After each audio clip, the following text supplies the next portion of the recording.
Del Hospital Garrahan, quien nos va a hablar de esqueleto inmaduro en imágenes. Bueno, buenas tardes a todos. Les agradezco primero a los de la organización por hacerme participar de estas charlas y a todos ustedes por quedarse. Bueno, vamos a ver cómo me va con esto. Yo les voy a hablar sobre alteraciones en el esqueleto inmaduro, sobre todo las lesiones fisarias. Sabemos, lo importante es saber qué es la fisis, mientras que nuestro cuerpo y organismo crece y se desarrolla sin tener un órgano específico para eso. El hueso sí lo tiene y es a través de la fisis que logra un crecimiento longitudinal. Este crecimiento rápido hace que sufra mayor vulnerabilidad, esté más expuesto durante el desarrollo, y eso puede traer alteraciones articulares tempranas. En la patología del sistema musculoesquelético, un niño deja de ser un niño cuando ha desaparecido el cartílago de crecimiento. El hueso largo crece se forma a partir de un hueso mesenquimático. Ese hueso mesenquimático, alrededor de la 6ª semana de vida intrauterina, aparecen células mesenquimáticas que se transforman en condrocitos, que se calcifican. Aparecen trayectos vasculares que traen osteoclastos y osteoblastos. Y tenemos dos tipos de cartílagos de crecimiento: la fisis, entre la metáfisis y la epífisis, para el crecimiento longitudinal, y el núcleo de osificación secundario, en forma de semiesfera, que aporta con su crecimiento el desarrollo de la epífisis. La fisis es un cartílago de crecimiento que es suave, es plano. Las fuerzas biomecánicas pueden generar vibraciones y tiene un espesor constante durante toda la infancia, debido a un balance específico en los condrocitos. El adelgazamiento o las áreas de mayor ondulación son signos de cierre. Este es un esquema de un hueso largo, del final de un hueso largo en un niño, donde tenemos tres tipos de cartílagos: el cartílago articular, el cartílago epifisario, que rodea el núcleo de osificación secundaria, y el cartílago de crecimiento, la fisis. Esto está histológicamente dividida en 4 zonas. Tenemos una zona de reserva, donde los condrocitos están dispuestos en forma aleatoria, una zona proliferativa, donde se empiezan a alinear en columnas, y una zona hipertrófica. Y después tenemos la zona de calcificación provisional, que es donde se va a producir la mineralización de la matriz osteoide. Esta zona queda relativamente avascular debido a los loops que hacen las arterias metafisarias y diafisarias, dejando, como les dije recién, la zona relativamente avascular para que se produzca esa mineralización. Estas son imágenes sagitales en diferentes edades, sagitales T1. La primera es un bebé chiquitito, por eso todavía vemos la médula ósea isointensa. Tenemos un cartílago de osificación secundario relativamente pequeño, que eso sí va a ir aumentando con la edad, pero la fisis se mantiene relativamente constante en espesor hasta llegar a la maduración esquelética alrededor de los 15 años en las chicas y un poquito más tarde en los varones. El crecimiento del hueso no solamente depende de factores genéticos, sino que también depende de la dieta, de la función de las glándulas endócrinas, de la actividad física que realicen y de la irrigación sanguínea. Y todo esto interviene en sostener y modificar el crecimiento óseo. Entonces, para hablar de las alteraciones que puede sufrir, tenemos una fisis que responde con un número muy limitado de reacciones a muchos procesos anormales, aumentando el crecimiento, disminuyendo el crecimiento o teniendo un crecimiento anómalo. Y estas reacciones pueden darse en diferente extensión, según sean causadas por enfermedades sistémicas o locales, y a generar alteraciones en toda la fisis o solamente en una fisis determinada. Estas alteraciones pueden deberse a infecciones a infecciones, alteraciones endócrinas, a traumatismos, a tumores, a efectos producidos por la radioterapia o alteraciones nutricionales, en el caso del escorbuto por alteración en la matriz germinal o en el raquitismo en la matriz mineral. Estos mecanismos causales pueden ser directos o pueden ser indirectos, es decir, afectan directamente la fisis o en forma indirecta. En el caso de la afectación directa es cuando hay alteración de los vasos transfisarios, que esto ocurre en las fracturas de Salter y Harris y en el difisolisis. Afectaciones indirectas por afectación de los vasos epifisarios en la enfermedad de Carle-Pertes, en la enfermedad de Brown y en la osteomielitis, y también por afectación indirecta en el caso de que haya alteraciones en la vascularización metafisaria, en las fracturas de la esquina, en la osteonecrosis y en las injurias por sobreuso. Bueno, vamos directamente a las lesiones. Las primeras son provocadas por fracturas. Estas tienen su origen en la zona de calcificación provisional, sobre todo en los niños adolescentes, físicamente muy activos en el momento del empuje puberal, cuando el crecimiento desestabiliza esta zona de calcificación provisional. Salter y Harris las clasificó en 5 tipos, que son las más utilizadas. La tipo 1 es un ensanchamiento fisario. En la tipo 2 tenemos afectación de la fisis con extensión hacia la metáfisis. En la tipo 3 tenemos afección de la fisis con extensión a la epífisis. La tipo 4 atraviesa los 3 planos, metáfisis, fisis y epífisis. Y la tipo 5 es una fractura por compresión de toda la fisis. Estas son 3 pacientes que han sufrido traumatismos.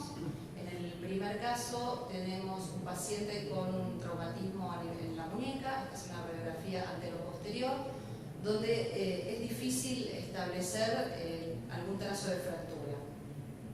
Con la tomografía se puede ver que sí tiene alteración a nivel fisario con extensión hacia la metáfisis, es una Salter Harris tipo 2.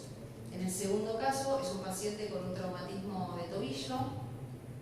Esta es una radiografía frente, donde también es difícil ver si tiene o no algún trazo de fractura, pero por la persistencia de los síntomas se le realiza una tomografía y ahí se ve el trazo de fractura comprometiendo la fisis con extensión hacia la epífisis, una Salter Harris tipo 3. Y en el tercer caso es una radiografía de perfil del tobillo, donde sí se ve el trazo de fractura, pero es difícil determinar el compromiso fisario. Con la tomografía se ve que tiene compromiso de los 3 planos, es una Salter Harris grado 4.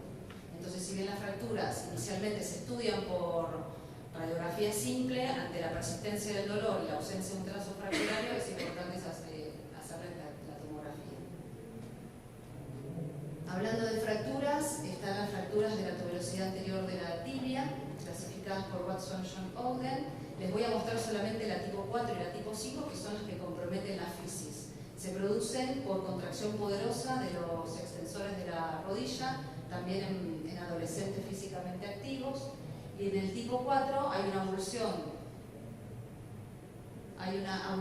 de la tuberosidad anterior de la tibia con extensión hacia la fisis.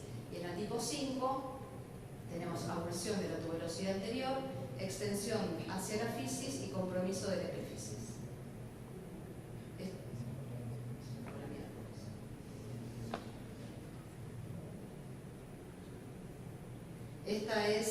Son 2 pacientes que han sufrido traumatismos.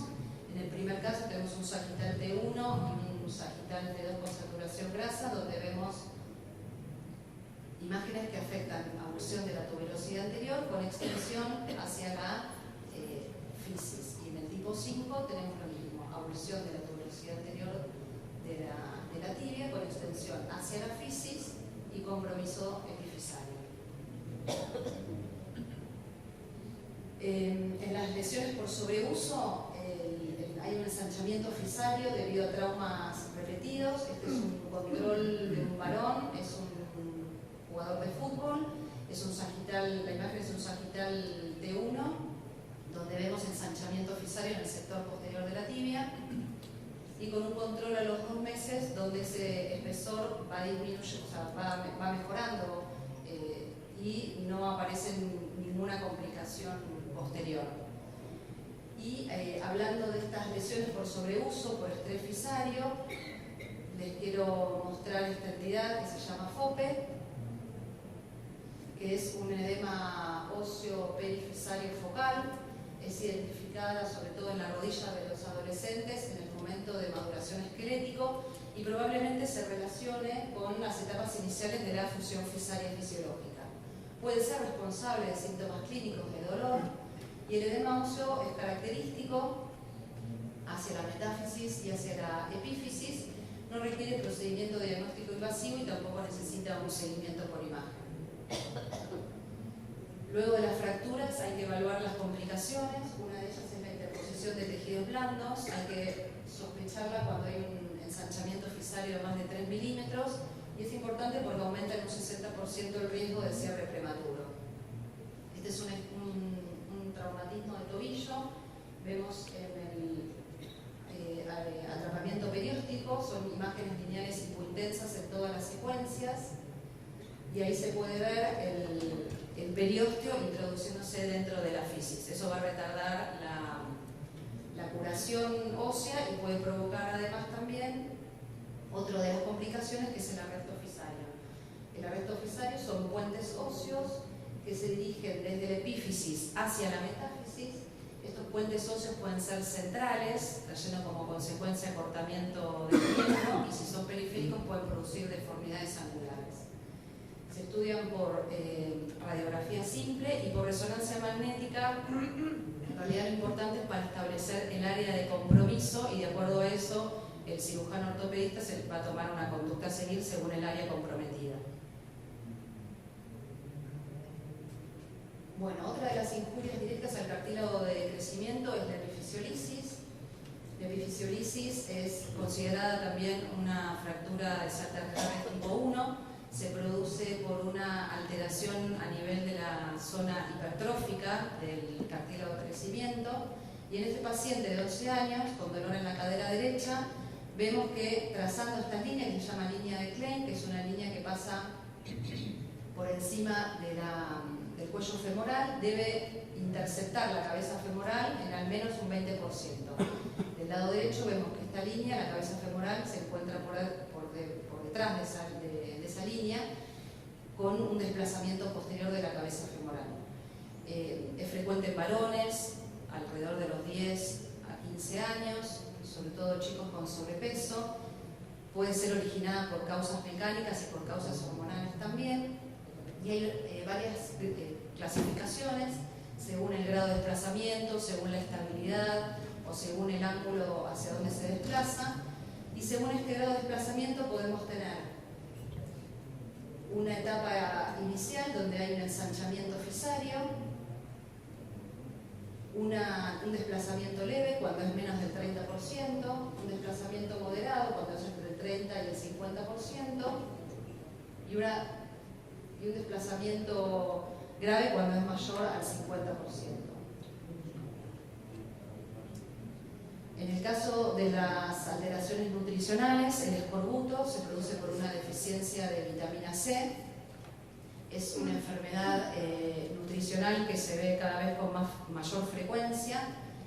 Tiene varios signos radiológicos. Con radiología simple se puede hacer el diagnóstico de escorbuto. Una de ellas son las bandas radiopacas presentes por una deficiencia en la reabsorción en la zona de calcificación provisional y la presencia de bandas radiolúcidas por una disminución en la producción de colágeno y una disminución en la producción del material osteoide. También tenemos el anillo de Wimberger, también es una banda esclerótica y también se produce por alteración en la reabsorción de la zona de calcificación provisional, y los espolones metafisarios que podemos encontrar como ensanchamientos que se deben a microfracturas, que cuando resuelven aparecen como espolones metafisarios. Otra de las alteraciones nutricionales es el raquitismo. El raquitismo puede deberse a una deficiencia de calcio, puede verse a una hipofosfatemia o puede ser por intoxicación, en el caso de las alteraciones de la matriz, en los casos de intoxicaciones que son más raras de ver. Si bien las más frecuentes son por déficit de vitamina D, en el ámbito hospitalario, al tener tantos pacientes con insuficiencia renal, es más frecuente para nosotros ver raquitismos que sean hipofosfatémicos, pero en realidad los hallazgos radiológicos son iguales, lo que difiere son en los hallazgos bioquímicos. Y muchas veces el raquitismo está también solapado con la osteomalacia, que es un déficit en la producción del material osteoide, entonces podemos encontrar signos de ambas patologías. Entonces podemos ver que en las radiografías tenemos ensanchamientos fisarios, acá se ven sobre todo en los huesos de mayor crecimiento, como toda la patología fisaria, fémur distal, tibia proximal, de mayor a 1 centímetro, podemos encontrar metáfisis que están ensanchadas, deshilachadas y en forma de copa, y también el gel uvar producido más que nada en las incurvaciones por la osteomalacia. Muchos de estos pacientes son derivados desde el médico pediatra por gel uvaro y encontramos esto en las radiografías. Esta es una injuria indirecta al cartílago de crecimiento, que es la enfermedad de Calver-Pertes, porque en realidad lo que se afecta acá es la epífisis. Pero cuando esta epífisis, cuando esta osteonecrosis es lo suficientemente severa, puede también complicar la fisis. Y uno de los signos en los que nosotros podemos pensar que hay compromiso fisario es la aparición de quistes metafisarios.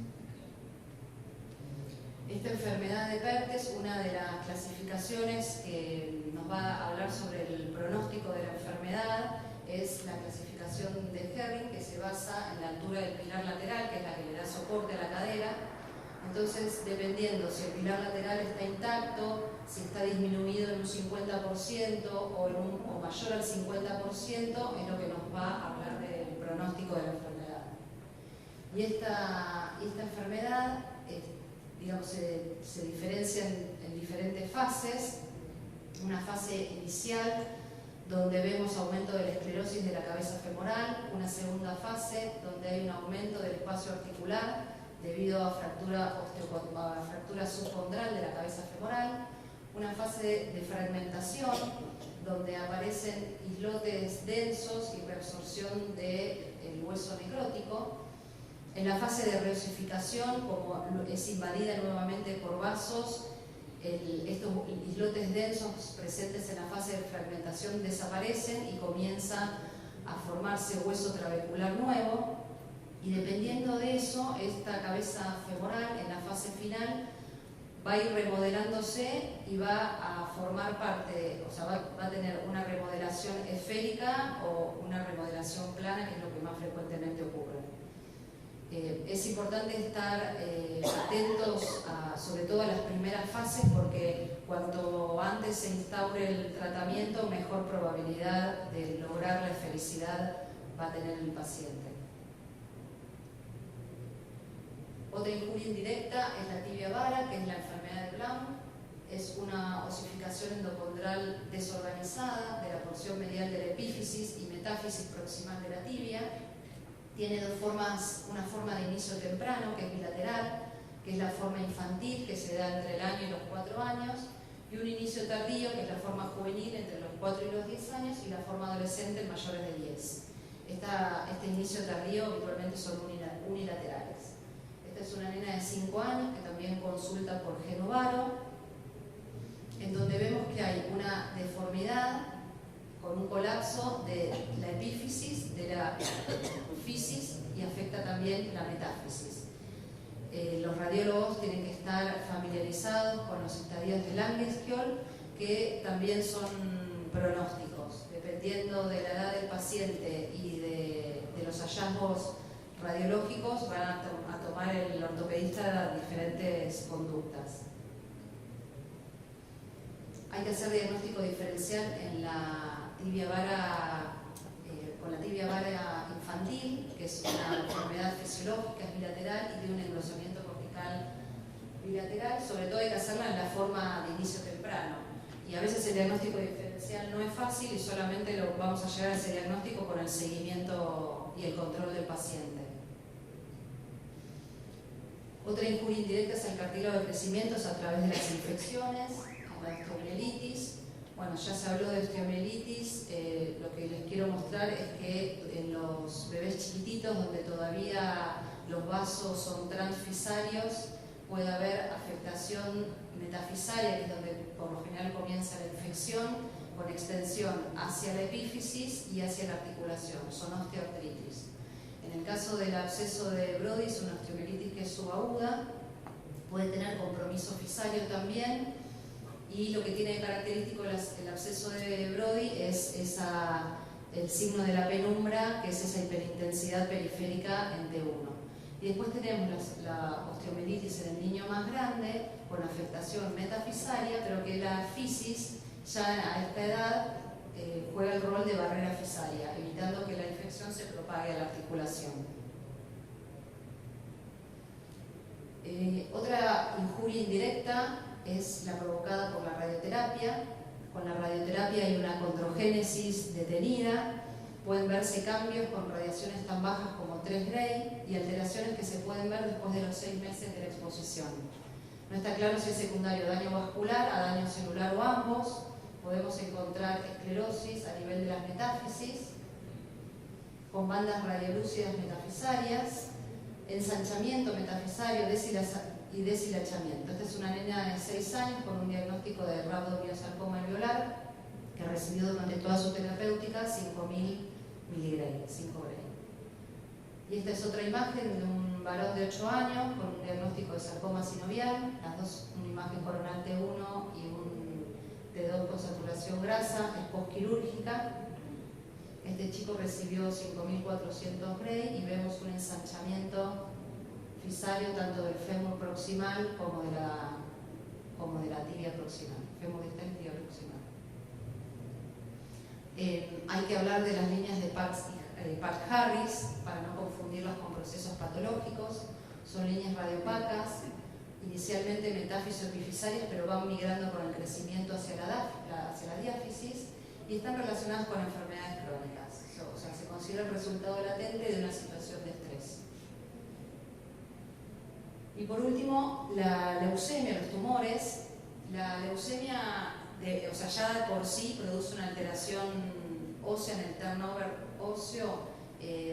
Se encuentran valores disminuidos, valores séricos disminuidos de marcadores de formación ósea y también tiene una inhibición, un inhibidor para la hormona de crecimiento. Entonces podemos encontrar bandas radiolúcidas, metafisarias, son muy frecuentes sobre todo en los chicos más grandes y nos tiene que hacer pensar en esta entidad, ¿no?